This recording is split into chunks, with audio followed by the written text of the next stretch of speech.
What is going on, guys? Welcome back to Phones and Drones. As we all know, iOS 17 is coming right around the corner at WWDC, as they traditionally do announce their new software for the year, and this year is anticipated to be no different. So iOS 16 is on its way out. We're ready on iOS 16.5 betas. That'll be released in the next couple of weeks. So all our focus is slowly going to start shifting to iOS 17 in the next couple of months.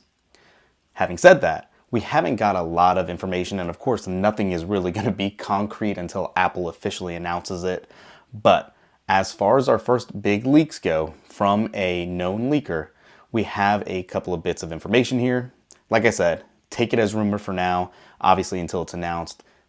Typical disclaimer for it. But let's take a look and see what they discussed and kind of go into a little detail. So as you can see, the main call outs here, and I'm just going to jump right to the bottom because I personally feel like this is the biggest, most notable piece of this leak. Active widgets. Active widgets are going to be much more useful and beneficial than what we currently have. This is what Android has had forever, and they make them so much more useful. Just imagine being able to interact with any app that has a widget without having to launch the app like you traditionally do today. That'll make a huge difference in how you use your phone, and with these rumors changes to the control center and all that, imagine them being integrated in there as well. So beyond active widgets, you're going to have additional settings for the iPhone 14 Pro's always on display. This always on display is rumored to still be a Pro specific feature. So the regular iPhone 14 series and even the 15s, they probably will not have AODs. It's possible, but this is a Pro feature currently. Beyond that, we're going to have additional filters for focus modes, changes and additional options for managing notifications. That could be interesting to see if possibly they allow now for notifications to be snoozed or reminders to be sent for them to interact with. Again, kind of like what Android has had for years, it still seems like iOS is catching up for some of those features. Beyond that, we will also have a custom accessibility mode, and there's code found for this a while ago as well. Car key improvements and more car implementations in the Wallet app. UI changes for the Health app, including changes to the favorites interface. Heavily improved features for search and Spotlight.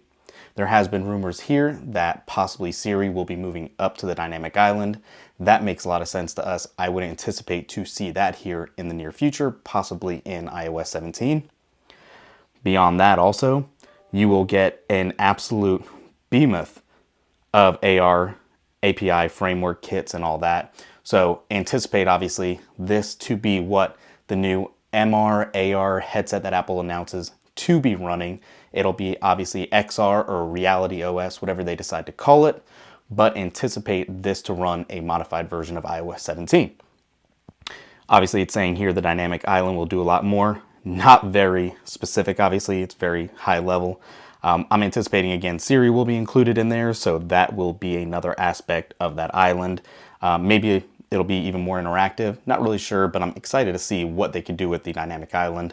A couple months in, it's very useful for what it does for Ubers or food deliveries or flight tracking or sunsets, whatever you want to mention that this currently does. I think they could take it up one level. It's kind of gotten a little stale at this point just because developers haven't integrated with it yet because of its limited nature. And then lastly, they're saying the camera app changes. These were initially planned for the 14 Pro and may only be implementing into the iPhone 15's OS rather than iOS 17 devices. But having said that, there should be some additional changes to the cameras themselves. The camera app, obviously, I should say, more than the cameras. We're anticipating upgraded cameras, obviously, in the 15 that are going to be a lot larger than what is currently in the iPhone 14 series. So again, nothing specific was really given, but for a first look at what iOS 17 could be, I think we're heading in the right direction. We still have a couple months to go before the initial betas and the unveil of iOS 17 come out, but still exciting nonetheless. It should be very interesting to see the new implementation, this new control center that should be coming out. We did just recently hear hardware-wise, due to limitations and issues Apple faced, those physical buttons will remain. They will not be haptic volume controls, and we don't even know about the mute button or action button that was going to be above those. We're still unsure what that will look like in the new version. Is it going to still maintain the same look on the iPhone 14 and below's split look or what? But for now, that's the majority of what we have. We will definitely update you when we hear more or see anything else in addition to this, but let us know what you think. Are you excited for iOS 17? It's supposed to be a rumored, bug fix update again. We know how buggy iOS has been now for the last couple of years as they've kind of focused on new software tweaks. But I hope they get back to basic, fix these issues that have been plaguing iOS now for a couple of years, add a couple of new features in, and just call it a year. As much as we'd love to see new features always added that really say, I have to have this, iOS is just not in that position right now. Let me know if you guys agree down below. Thanks for watching. We'll catch you guys in the next one. Peace.